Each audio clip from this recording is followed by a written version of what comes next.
bringing you a rare old footage Malcolm X 1960s documentary.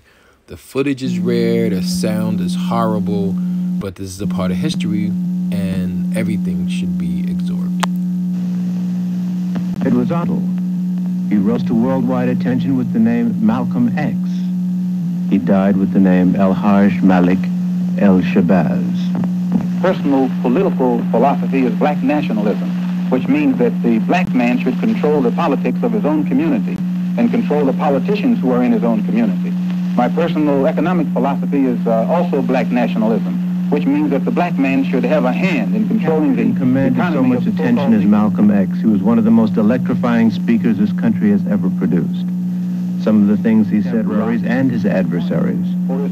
He developed into what he became from a turbulent childhood.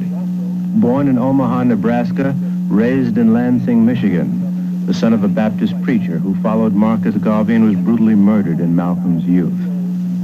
Malcolm's school ambitions were crushed by a white teacher who told him to be realistic about being a nigger and forget about being a lawyer and learn to do something with his hands instead. And so he floundered. He went to Roxbury, Massachusetts to live with his sister Ella. He flirted with crime. He got a job on the railroad, washing dishes, loading supplies, and selling sandwiches. Working on Pullman trains enabled him to travel to the big cities, Washington, Baltimore, Philadelphia, and New York. He became intoxicated with life in those big cities. Between rail trips, he bought himself zoot suits with the reed pleat and the stuffed cuff. He conked his hair. He settled in Harlem finally and began associating with a very fast crowd in that town. He started smoking reefers, selling drugs, selling women. He started using cocaine and he developed a habit. He drifted lower and lower and he was finally arrested on a robbery rap. In January of 1946, at 21 years of age, he was sentenced to 8 to 10 years in prison. Big Red, as he was known, started his life in the Charlestown State Prison. It was the same year that Jackie Robinson was becoming the first black man to play Major League Baseball, an event that Malcolm and his fellow inmates celebrated behind bars.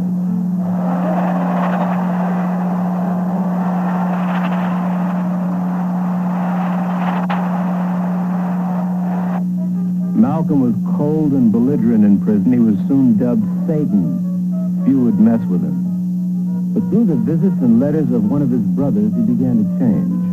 He was exposed to the teachings of a little-known man in Detroit named Elijah Muhammad. Malcolm's brother told Malcolm that his predicament was a direct result of one source, the white man. The message was, avoid the white devil and become independent. Clean yourself up. Pick yourself up. Don't smoke. Don't drink. Don't eat pork. Don't fornicate. And especially, be proud of yourself and your past. It prodded young Malcolm to do what he hadn't dreamt of doing for years. Read. It was a painful process. He started with the dictionary, literally reading each page. Then grammar books. Then novels, textbooks, encyclopedias, history, philosophy, psychology, philology, geography, and on, into the night, every night, reading until the wee hours, past lights out. Reading in poor light damaged his eyes to the point that he had to wear glasses for the rest of his life. But he learned, and he grew. When he left prison in 1952, he was completely changed. He had a new perspective and a new attitude, as well as the desire to grow in the service of Elijah Muhammad. He dropped his last name, identifying it as a slave name. He replaced it with X, and he joined the Nation of Islam. Within the next 2 years, a lot happened. The United States Supreme Court handed down its historic Brown decision of 1954. It ruled that separate but equal schooling was inherently unequal and must end with all deliberate speed. And as that momentous verdict was being digested by America, Malcolm was back in the streets of Harlem, but now a minister of the Nation of Islam, assigned here by Elijah Muhammad to open up the nation's 7th temple. Malcolm fished for members at rallies that were being held by other organizations. It was a slow but very sure process. By now it was 1955, the year that the Civil Rights Movement ignited. It began in Montgomery, Alabama, with the Rosa Parks incident. that spread throughout the nation. A young Baptist preacher at the forefront named the Reverend Dr. Martin Luther King, Jr. Ticket demonstrations were occurring everywhere in the Southland and attracting heavy media coverage. Meanwhile, the Nation of Islam continued to grow. Malcolm was now Elijah Muhammad's national organizer and spokesman. He organized bazaars to attract new members and raise money. He turned out the first edition of the nation's newspaper, Muhammad Speaks, the sale of which brought in more money to develop the growing numbers of temples that were springing up with Malcolm's assistance. Malcolm read voraciously. He haunted bookstores like Shaw's National Memorial African Bookstore, located on 7th Avenue between 125th and 126th Street. It helped his astounding skills as a public speaker. It was his chief device to recruit members. It also helped him to deal with the news media that had begun to take notice. Abraham Lincoln tricked the so-called Negro into thinking that he was free, and when you read some of the books that were written by the so-called Negro historian J.E. Rogers, one of his books, God, the Africa's Gift to America, he points out plainly how Abraham Lincoln did nothing but trick the Negro, fool the Negro, and use the Negro. The thing is, every other politician who has been in the White House has been tricking and fooling and using the Negro as a political football ever since America has been America. The ticket demonstrations in the South continued to escalate, and so did the development of the Nation of Islam, developing particularly in Harlem, where large crowds were now turning out to hear this fiery young man who had an extraordinary way with words and ideas. He sometimes spoke for hours, extemporaneously, but the attention of a standing crowd never faltered. Our desire, our prayer, that we can have a peaceful, intelligent rally here this afternoon. But at the same time, we see that they have surrounded us with many of their own agents in uniform and out of uniform who have spent much time here in Harlem posing as peace officers and at the same time breaking up the peace of black people. So we hope that they will be peaceful and we will be peaceful. We are here to tell you to love the white man. You have come to the wrong place. And those of you who think that you perhaps came here to hear us tell you to turn the other cheek to the brutality of the white man, I say again, you came to the wrong place.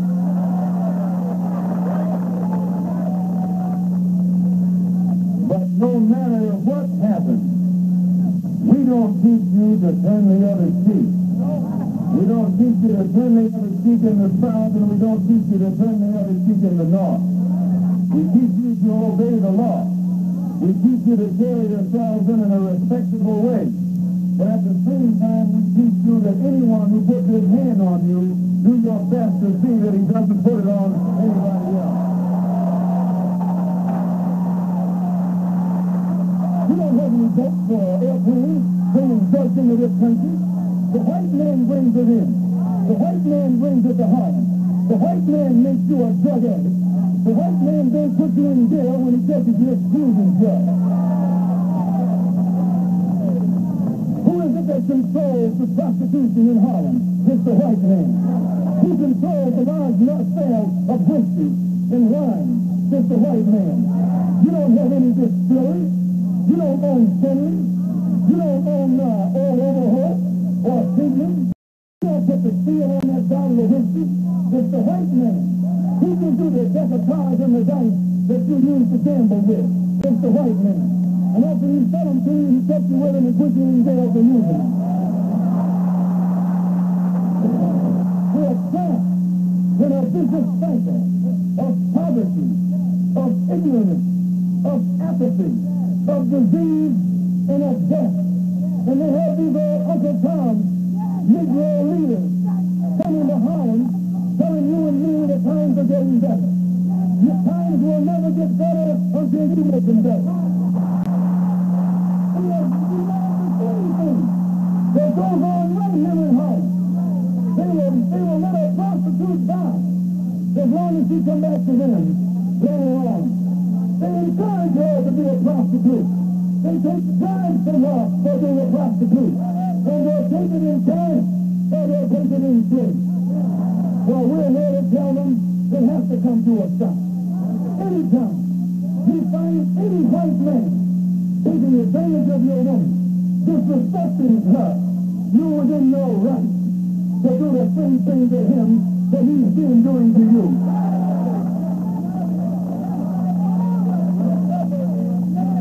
You can't take a white woman in a white neighborhood. You can't grab a white woman in a white neighborhood. You can't even walk through a white neighborhood with a white woman. Well, what do you look like letting this blue-eyed thing walk around here with our women? Some say fighting the enemy of America, you'll fight just like that. What did he tell you to fight in Korea or fight in Berlin or fight in the South Pacific? As soon as he says stick 'em, you'll fight anybody he points the finger at. But right here in this country, under your nose, with two-legged white dogs, sticking four-legged dogs on your and my mother, you and I don't know how to fight. Sticking dogs on your and my sister, and you and I don't know how to fight. Sticking dogs on our children and dogs on our babies, and you don't know how to fight. You can't fight nor bark until the white man says bark or fight. In the South, you are segregated by that dog. In the North, you integrated with this dog. And it's no different. Hope you're not getting too wet.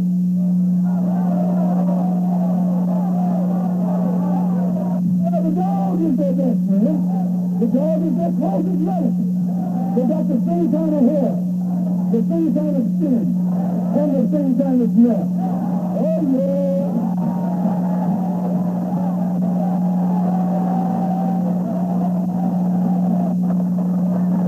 And having played the power note, you know, you can send him to Washington or you can send him to Puerto Rico. And because he knows it, he speaks with a loud voice, like a black man. And when he speaks with a loud voice, like a black man, he calls him a racist. Because he sounds too much like a Muslim.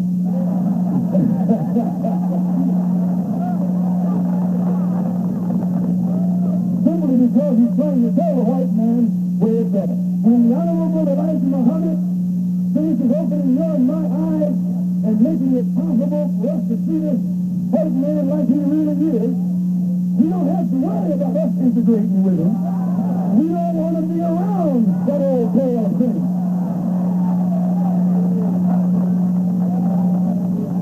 We don't want to be around that old pale thing. We don't want to integrate with that old pale thing. We don't want to sleep next to that old pale thing. So we can do without him. You find that old pale thing laying out in the sun, trying to get to look like you. Pale thing.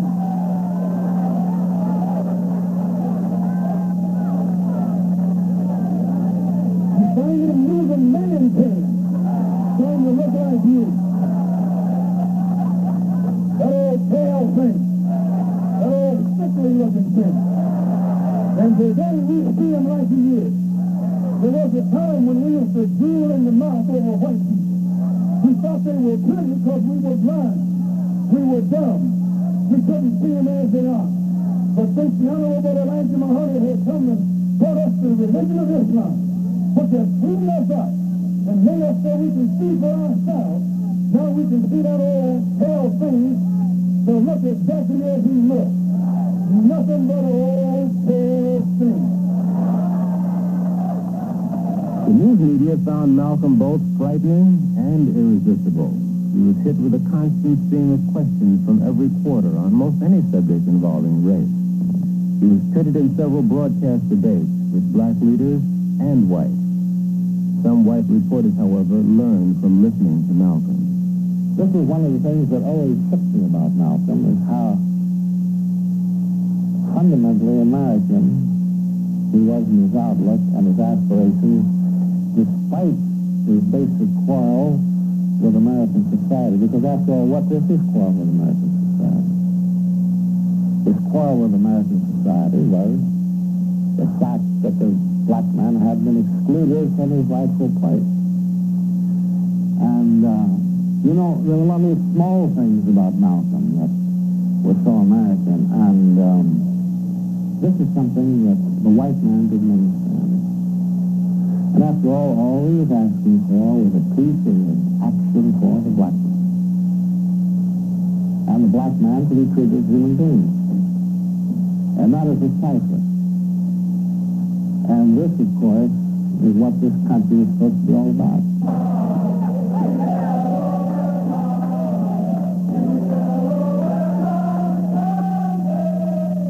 Malcolm's fury was directed at the same enemy that Dr. King in the South was attacking, white racism. But they had different ideas about dealing with the violence of whites upon blacks. Well, I've made this clear over and over again that my staff is absolutely committed to nonviolence. We have taught it, we have preached it, we have not encouraged violence at any point. We are not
The two men stated widely different goals. Dr. King stated the determination to overcome racism and become integrated with white America. Malcolm said the Nation of Islam had opposite desires.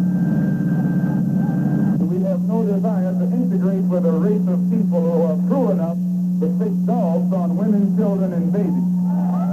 Please. We don't want to have anything to do with any race of dogs.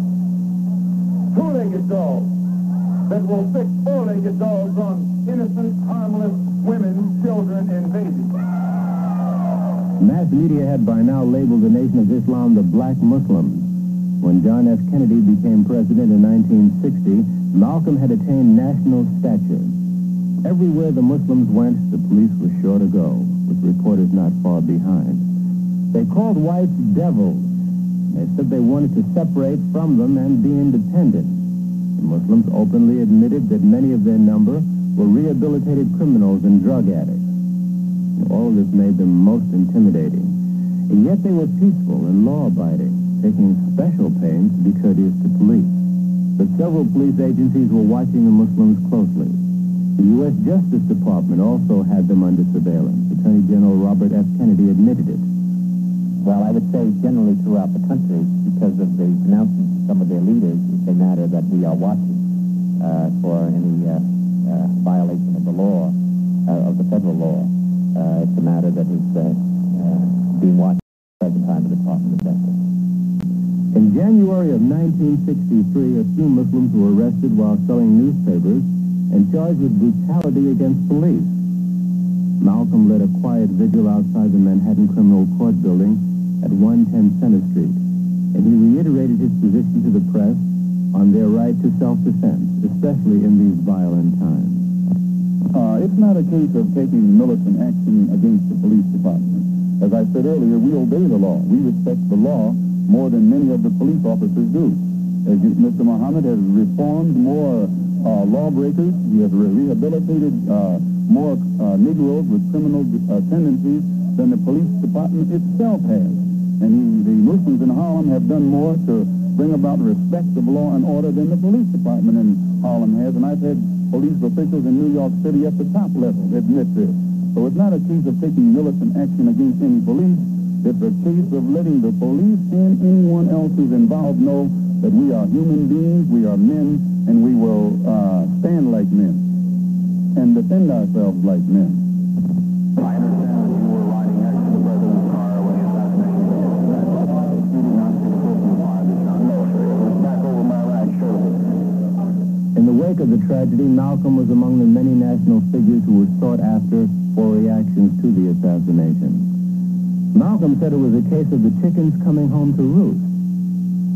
Many misinterpreted the remark and were outraged. On December 4, 1963, Elijah Muhammad did something that Malcolm never dreamt would happen. This statement from Messenger Elijah Muhammad, the leader of the Muslims of America. Minister Malcolm Shabazz addressing a public meeting at Manhattan Center in New York City on Sunday, December 3rd, did not speak for the Muslims when he made comments on the death of the President, John F. Kennedy. He was speaking for himself and not Muslims in general. And Minister Malcolm has been suspended from public speaking for the time being. Mr. Muhammad's correct statement on hearing of the death of the President was as follows. We with the world are very shocked at the assassination of our President, and the nation still mourn the loss of our President. And he has said that it seems that every president who speaks out on behalf of the Negro has been assassinated, from Lincoln to President Kennedy. Part of Malcolm's 90-day period of silence was spent in Miami as the personal guest of Cassius Clay, as he was then known. Clay was preparing for his fight with heavyweight champion Sonny Liston. Clay would beat Liston and become world champion, and then stun the world the following day by announcing that he had become a follower of Elijah Muhammad. Soon after, the new champion came to New York and was shown around the United Nations by his friend Malcolm X. By now, the 90-day period was up. Malcolm X, may I call you that? Certainly. Malcolm X, I want to talk with you briefly about your affiliation with Texas. How long have you known him? About 3 years. And have you been advising him as far as his religious affiliations? Well, no, I don't give advice to anyone. He's my brother and my friend. I express what I know and understand around him, but he has a mind of his own, an understanding of his own. Did he feel that, he tells me that he felt that his affiliation with the Muslim religion had a great deal to do with his winning? Yes, as a follower of the Honorable Elijah Muhammad in the religion of Islam, it definitely had everything to do with his victory. It gave him the confidence that was necessary to be the winner. Malcolm X, you were involved in a controversy some months ago with your leader. Is that over? Well, I've been silent for the past 90 days because of some statements I made concerning the President of the United States, which were distorted. They were distorted. And yes. And what did you say, Malcolm? Well, I said the same thing that everybody says, that his assassination was the result of the climate of hate. But only I said the chickens came home to roost, and which means the same thing. Climate of hate means that this is the result of something. And when I said chickens coming home to roost, I said the same thing. But you did not say that you were glad the President was killed. No, that's what the press said. What would I look like saying the President was killed? Malcolm, this is your first public statement in that 90-day period, is it not? First time I opened up my mouth in 90 days. That's why I'm talking so fast and so hard. You feel, however, that we're making progress in this country? No. I will never say that progress is being made.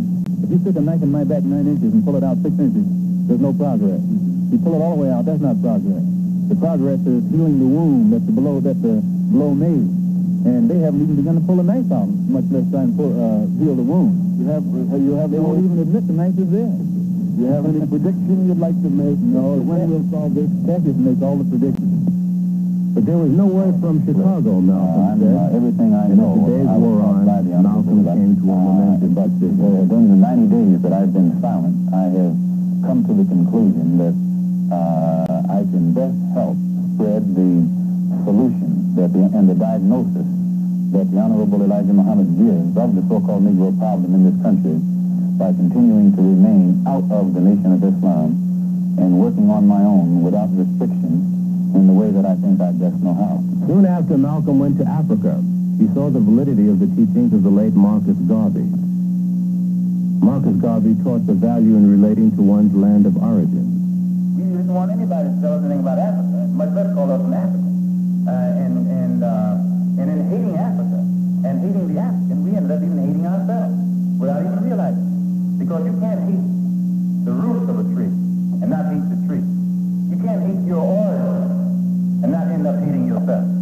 You can't hate Africa and not hate yourself. And you show me one of these people over here who has been thoroughly brainwashed, who has a negative attitude toward Africa, and I'll show you one that has a negative attitude toward himself. Malcolm also made his Hajj, the trip to the holy city of Mecca. There he received an Islamic name, El-Hajj Malik el-Shabazz. He was also shocked to see Muslims who were white, but not racist. Malcolm traveled extensively in Africa, Ghana, Nigeria, Uganda, Kenya, Liberia, Senegal, delivering countless fiery speeches, telling the African about the plight of the Afro-American. Malcolm noticed that he was being followed. His words elicited strong reaction among Africans. Many African delegates began quoting Malcolm in UN debates, much to the embarrassment of America. He made 2 trips to Africa that year. And though his concerns still centered on blacks in America, he was now seeing the problem in international context. Malcolm, what is your purpose here? Well, my purpose here is to remind the African heads of state that there are 22 million of us in America who are also of African descent, and to remind them also that we are the victims of America's colonialism or American imperialism, and that our problem is not an American problem, it's a human problem. It's not a Negro problem, it's a problem of humanity. It's not a problem of civil rights, but a problem of human rights.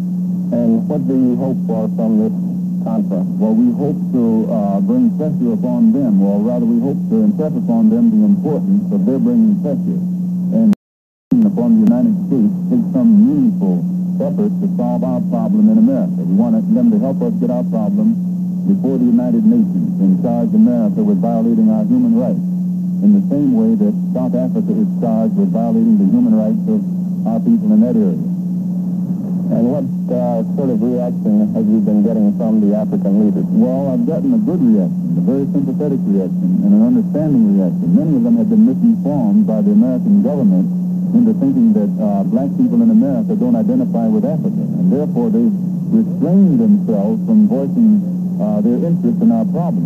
I've impressed upon them that our problem is their problem, as well as their problems are our problem.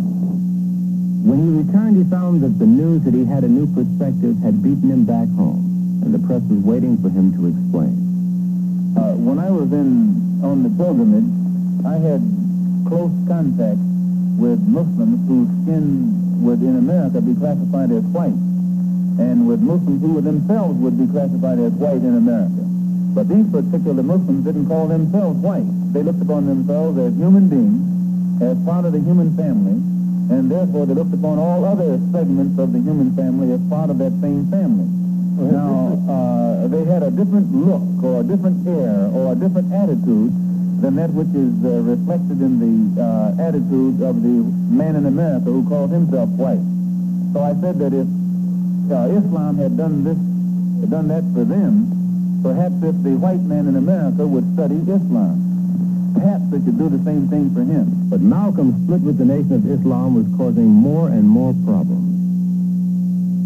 On June 15, 1964, he went to Queen's Court to fight an attempt by the Muslims to evict him from the house he and his wife and family had lived in for several years. When he left the hearing, he was heavily guarded by his own followers and plainclothes police. It has been a well-known fact,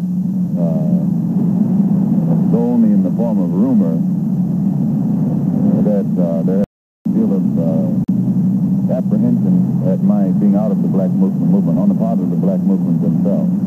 And I had stated in a newspaper article about an effort to take my life back in January, and at that time the Muslims denied it. In fact, they tried to make it appear to my brother that I was insane. But on a program in Chicago called Hotline, that's moderated by Wesley South, John Ali, the national secretary, admitted, I think it was Wednesday or Thursday, one of these days last week, that they absolutely were going to kill me. Why are they threatening your life? Well, primarily because they're afraid that I will tell the real reason that I'm out of the black Muslim movement, which I never told, except to myself. But the real reason is that Elijah Muhammad, the head of the movement, is the father of 8 children by 6 different teenage girls, 6 different teenage girls who were his private personal secretary. 4 of them had 1 child apiece by him. 2 of them had 2 children, and one of those 2 is pregnant right now in Los Angeles with his 3rd child.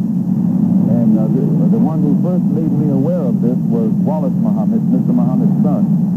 And it was their fear that if I remained in the black Muslim movement, and this came into the knowledge of his followers, that they would leave him and follow me. So a plan immediately was set in motion to take me down, put me out, and the statement that I allegedly made, or not that I allegedly made, I did make it, the statement that I made about Kennedy was used as a pretext to take me down. But in reality, it was because I had come to New York and told Joseph, the captain in New York, and the secretary and the minister in Boston about these children that Mr. Muhammad had. And it was that right there was the real reason for my being out of the movement.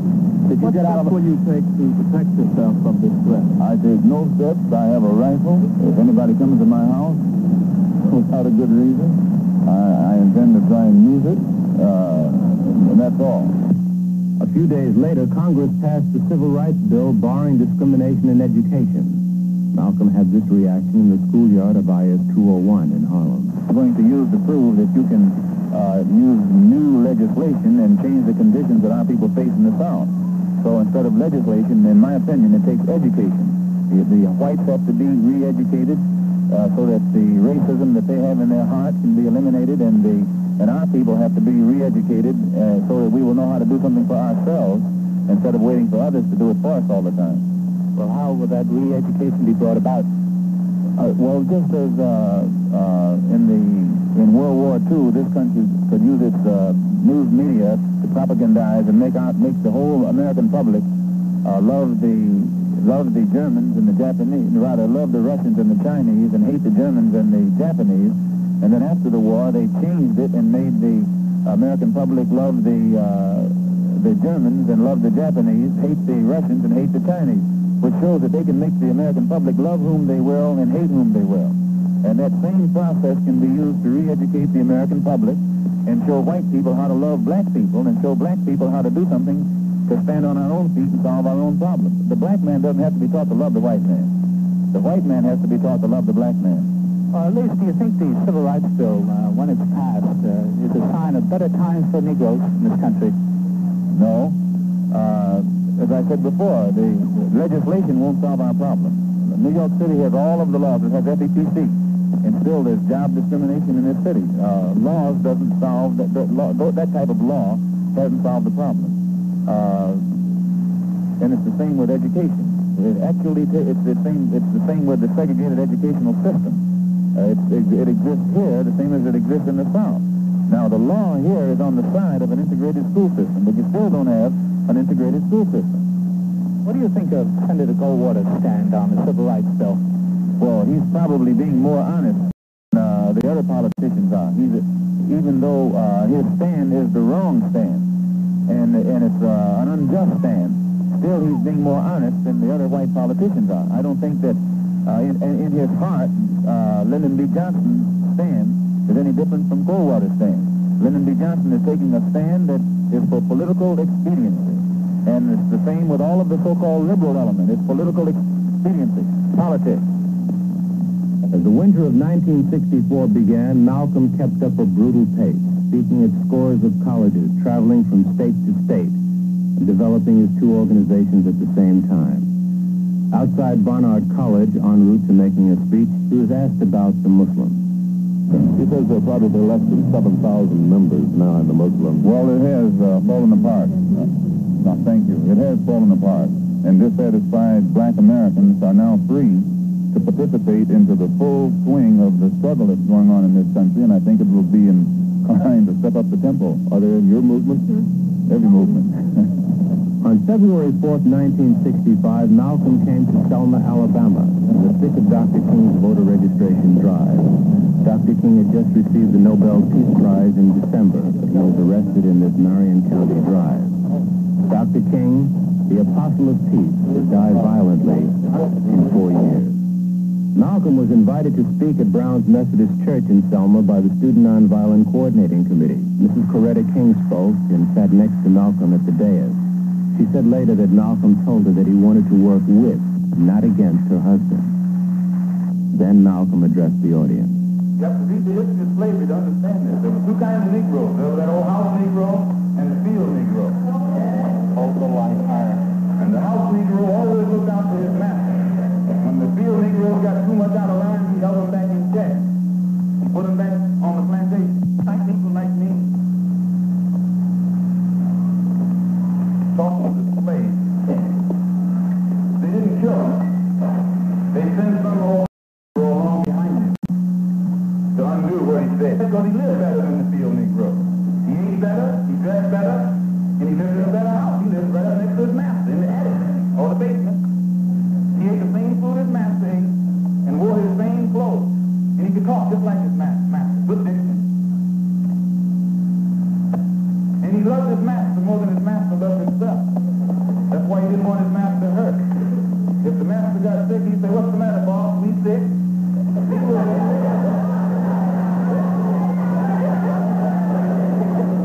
When the master's house caught a fire, he'd try and put the fire out. He didn't want his master's house burned. He never wanted his master's property threatened. And he was more defensive of it than the master was. That was the house Negro. But then you had some field Negroes who lived in huts, had nothing to lose. They wore the worst kind of clothes. They ate the worst food. And they caught hell. They felt the sting of the land. They hated their master. Oh, yes, they did. If the master got sick, they prayed that the master died. If the master's house caught fire, they prayed for a strong wind to come along. This was the difference between the two. And today you still have house Negroes and field Negroes.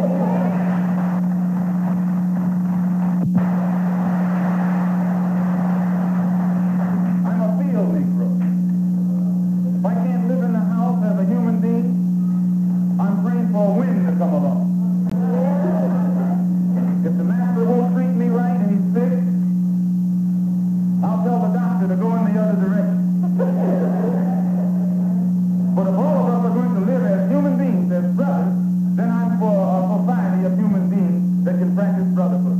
So if there's things such as the Klan, then you and I are within our realm to wire Secretary General Hoover of the United Nations and charge the federal government in this country behind President Johnson with being derelict in its duty to protect the human rights of 22 million black people in this country.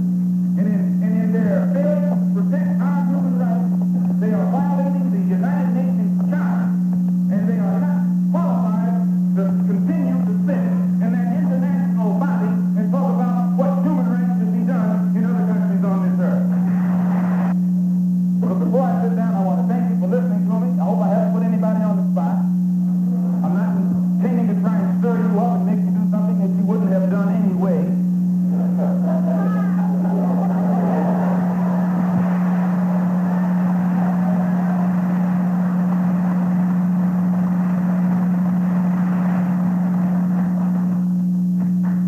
I pray that God will bless you in everything that you do.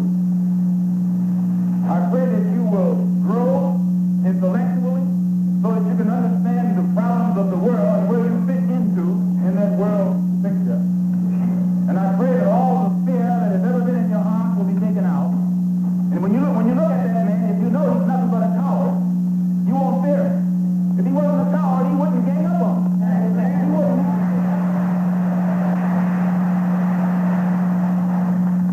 His East Elmhurst house was bombed 10 days later on February 14th. He and his family were asleep when the bomb struck at 2:15 a.m.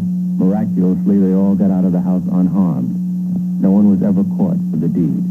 Malcolm had 8 days to live. He raised his hand in a Muslim greeting, Salam Alaikum. At that point, I heard a rumbling behind me, and I'm sure everyone else did too, and I turned around in my seat to see what it was. And then we saw, I saw two guys standing up, and the next thing, my next impression, it all happened very rapidly, as you can understand, is of the gunshot. And I saw Malcolm had his hand up. He said, stay cool, stay calm, or something like that. And just then the gunfire went off, and his hand was up. I remember this. I turned around quickly, and the next thing I saw was Malcolm falling back in a dead faint. Right after that, of course, like everybody else, chairs were being knocked over. There were screams. Everybody was in a mad confusion. I dove for the floor and scrambled behind a rampart on the side. My first impression was, of course, as the reporters, to get to a telephone and file my story. And I started crawling towards the back of the auditorium, and I incidentally saw a guy running out, evidently one of the perpetrators running out, and he was shooting like a cowboy all over the place. And, of course, the shots were going off wildly, and after that there was pandemonium in the place. Well, we have two suspects in custody now. Where were they arrested? Fired the shot? I wouldn't know that at this time. Where were they arrested, sir? One of these men was arrested on the street by one of our patrolmen close by. There were no police at this meeting, were there, Inspector? No uniformed policemen assigned inside this ballroom. What about the skirmish that apparently took place before? What has that got to do with the apparent killing? It might have been a diversionary tactic. The next day, Betty Chabert claimed her husband's body at the New York Medical Examiner's office. She was escorted by Percy Sutton, their family lawyer. What about the organization? What about the organization, Sister Betty? Do you feel that Malcolm had set it up well enough for it to carry on? Will they have a counselor who will take his place? Do you have any idea now? Well, at present, I'd rather not make any comments about the organization or Muslim Mosque Incorporated. I know it's a little personal, but you have the children to consider now. Yes. What can you see for it now? Any plans at this time? Now, may I just interrupt you to say that, yes, she has children now. She has 4. Yes. The interesting thing is that she is now in the first month of a new pregnancy as well. And I think you ought to know also that, striking back to the question of the bumping of his house, he not only was without insurance, but without any money at all. And they tried to say that he was getting money from China and places of that sort, which was ridiculous. What are your plans, then, for the future? It's rather ironic that you had planned to meet with him this coming Friday. Have you, Mr. Sutton? Malcolm was to make a will this Friday. Yes. Thank you very much, Mr. Shabazz. Thank you. In Chicago, police kept Elijah Muhammad under heavy guard. We had not, as I said, never resorted to no such thing as violence. I see Malcolm is the victim of his own preaching. He preached violence, and so he became the victim of it. Would you say flatly that no black Muslims were involved in the shooting of Malcolm X? I wasn't there, but I don't believe that any of my followers had nothing to do with it at all. Because we don't even know this person. Who do you think might have done it, and who would have had reason? I don't know. I had no knowledge of it. Are you in fear of your own life? No, sir. At 2 o'clock that Monday night, a fire ripped through the Harlem Mosque number 7 at 116th Street and Lenox Avenue. The mosque was under police guard, but no one was seen. No one was captured for committing the act. Well, about 2:15 a.m., a terrific muffled explosion occurred, at which time the glass was blown out onto the street, and the fire started on the 4th floor of 102, Brooklyn, 16th Street. The executive director of the National Association for the Advancement of Colored People, Roy Wilkins, visited the White House that following day and discussed the murder of Malcolm X with President Johnson. Did you talk to the president about the feud between the black Muslims and the black nationalists? No, we didn't discuss that, although there was a passing reference to who might have killed Malcolm X, but it was very passing and very brief. Would you give us your feeling on that feud, sir? Well, I don't know about it. All I can say is that it appears to be, from what the New York City police have uncovered thus far, it appears to be a feud within the Muslim movement. Now, it might not be. It's too early yet for me to make a statement, since I'm not a captain of detectives or anything of that sort. Or else do you think it might be? Well, it's been suggested that there might be some international intrigue here because of Malcolm's travels to the Far East, his contacts with Nasser, his contacts in Africa. I don't know. I didn't know about Malcolm X's travels. I don't know what he said to the people. I don't know what alliances he might have had. So I don't feel confident to say that there was an international flavor to this thing. To me, it appears to be a quarrel within the Muslim group. James Farmer, head of the Congress of Racial Equality, had this comment about the murder. Mr. Farmer, what makes you say that Malcolm X's murder was an international conspiracy? Well, I think that it had international implication. I understand that Malcolm X made an attempt last week to contact the State Department about a plot against his life. I cannot imagine his seeking to contact the State Department unless he thought that the plot had international implication. You feel that the black Muslims were in any way responsible for his death? I have no belief that the black Muslims were responsible in any way for Malcolm X's death. Do you have any theory of why he was murdered or how? No, I am urging, however, that the federal government launch an investigation into all the circumstances surrounding his murder. I think that the answers to the many questions raised should come out of that inquiry. Harlem was shaken by Malcolm's death. Several stores were closed in tribute. Police were on patrol everywhere, expecting violence. Everyone was asking the same question in the community: who killed Malcolm? The question is still hanging. On February 26th, a Friday, Norman 3X Butler was arrested and charged with Malcolm's murder. Thomas 15X Johnson would be arrested the next week, March 3rd. Both were connected with the black Muslims. Both were not arrested at the scene of the crime. The only man who police did arrest at the scene was in fact caught by Malcolm's followers, who grabbed Thomas Hagan, also known as Talmadge Hayer, and nearly beat him to death out in the street in front of the Audubon Ballroom. It was then that police stepped in and took Hagan into custody. All three were convicted and sentenced to life on April 15, 1966. They would be eligible for parole only after serving a minimum of 26 years, 8 months. But to this day, many ask, where were the police that day Malcolm was killed? And this reporter joins in that question. Why was he guarded so loosely when police knew full well, as everybody knew, that Malcolm's life was in great danger? Malcolm himself had repeatedly told police that his life was in jeopardy. Malcolm also had doubts toward the end that the Muslims were stalking him. In fact, this reporter has been told by at least 2 people close to Malcolm that Malcolm told that the Central Intelligence Agency would kill him. The CIA was indeed very closely watching Malcolm. Of special concern was his effectiveness in Africa. He had submitted an 8-page memorandum to a meeting of the heads of 33 African nations calling for their support in his pending move to take America before the United Nations for violating the Afro-Americans' human rights. In view of America's heavy economic interests in Africa, there can be no doubt that such a move, successful or not, would have been most embarrassing to this country and would have certainly injured the huge investments of countless American big businesses in Africa. Malcolm's speeches in Africa had a devastating impact. Several U.S. ambassadors complained. U.S. officials tried to have him barred from speaking in Kenya and several other African nations.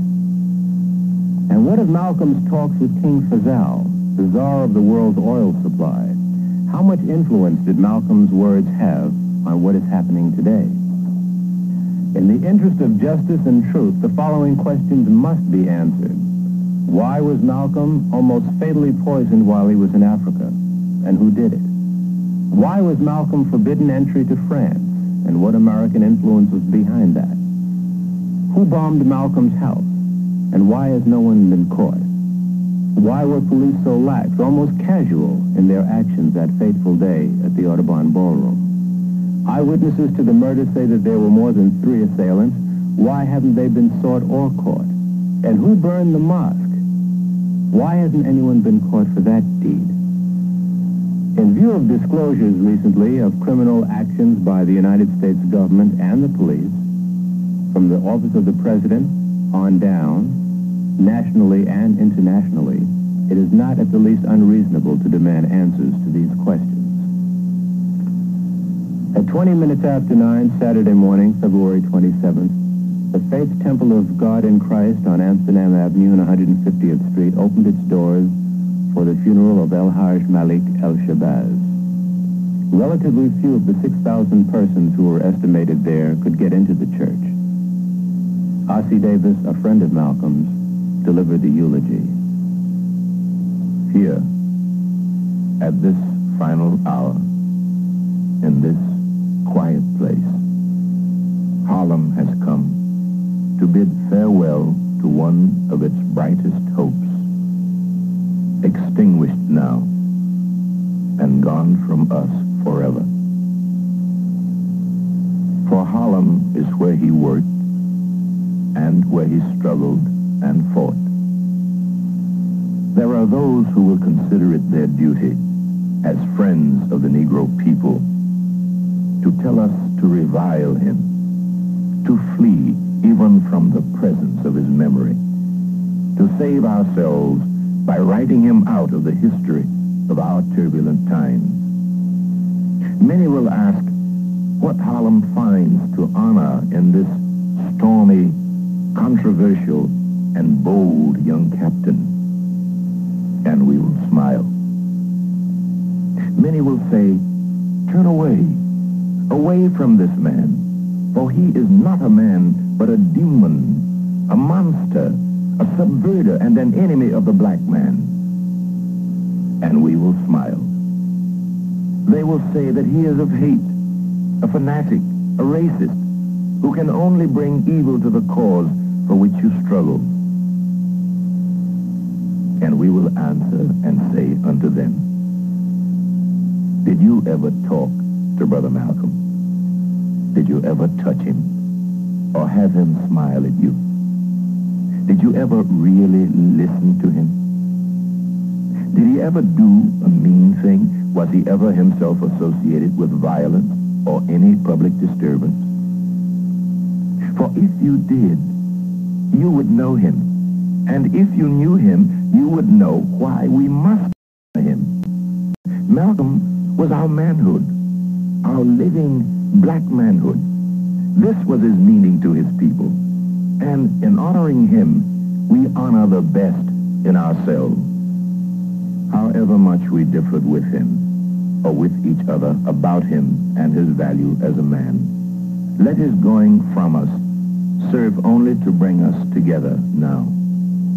Consigning these mortal remains to earth, the common mother of all, secure in the knowledge that what we place in the ground is no more now a man, but a seed, which, after the winter of discontent, will come forth again to meet us, and we shall know him then for what he was and is, a prince, our own black shining prince, who did not hesitate to die because he loved us so. Anytime you beg another man to set you free, you will never be free. Freedom is something that you have to do for yourself. Just like the white man in America brought about freedom for himself by letting the people who oppressed him and colonized him know that he was willing to pay the price. And until the American Negro lets the white man know that we are really ready and willing to pay the price that is necessary for freedom, our people will always be walking around here second-class citizens, or what you call 20th century slaves. What price are you talking about, sir? The price of freedom is death.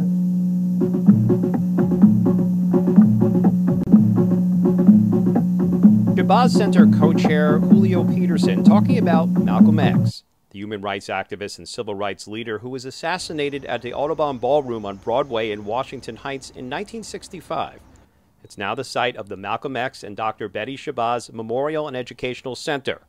Once slated for full demolition in the 1990s to make way for a biotech center, Peterson, who is project manager, says an effort by the Shabazz family, community members, and elected officials helped preserve the space. We came up with a compromise to preserve 44% of the Audubon Ballroom structure, plus the entire Broadway facade. In 2005, the center opened, a memorial, cultural, and education space celebrating the life and legacy of Malcolm X and his wife, Dr. Betty Shabazz.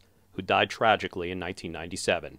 Center Director of Institutional Advancement Nadja Zigbee Johnson says they look forward to welcoming people back to the center as more events are permitted indoors. We want people to be able to come in the center, have meetings, gather, imagine their own work in a really expansive way that's also very much connected to this really brilliant legacy that Malcolm X and Dr. Betty Shabazz left us with. We have a wonderful space that I think needs to be utilized even more, and we're really happy that we have the ability to have full capacity on May 19th, which is the birthday of Malcolm X, so it's so appropriate that now we can reopen the center and have people start coming in. The Shabazz family remains involved with the center, including co-chair Ilyasa Shabazz, one of Malcolm X and Betty Shabazz's 6 daughters, who says her father's words provided guidance for the social justice movement following the murder of George Floyd last year by Minneapolis police officer Derek Chauvin. Just this past summer, when I was finishing my book, The Awakening of Malcolm X, we discovered that Malcolm was quoted in social media 53.7 thousand times per hour, per day. And this is the clearest evidence that young people were looking for solutions. They were looking for those historic figures who spoke truth to power. Find out more about the Shabazz Center at theshabazzcenter.org. In Manhattan, Roger